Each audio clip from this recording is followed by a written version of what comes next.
मनाचा वेध घेणारे news channel star city one. राज्यातील आणि देशातील राजकीय घडामोडी पाहण्यासाठी आणि इतरही बातम्या पाहण्यासाठी सबस्क्राइब करा स्टार सिटी वन। त्याच्यामध्ये आणि मुळात गॅजेटियर मधल्या नोंदीवरनं तुम्ही मराठा समाजाला सामाजिक मागास ठरवताय। हा कुठला न्याय, कुठला निर्णय आणि ह्या उपसमितीला कुठला संविधानिक अधिकार आहे?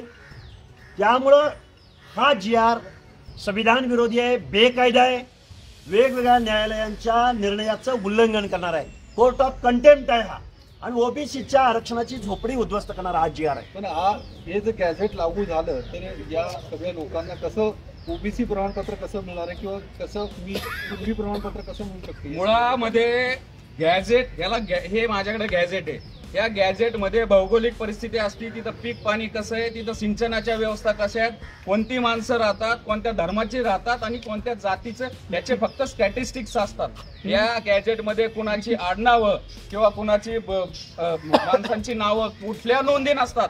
त्याच्यामुळे निव्वळ या गॅझेटियरच्या नावाखाली ही धुळपेक आहे आणि खऱ्या अर्थानं सगळे सोयरे सरसकट आरक्षण ओबीसी मधनं द्यायचा जो खालचा जो पॅरेग्राफ आहे त्याची ही सगळी या सरकारची लबाडी आहे। हे बघा, सर्व बांधवांना माझी विनंती आहे, पत्रकार बांधवांना माझी विनंती आहे, आम्ही महात्मा ज्योतिराव फुले आणि सावित्रीमाईंच्या या ऊर्जास्थळावर इथं आलेलो आहोत।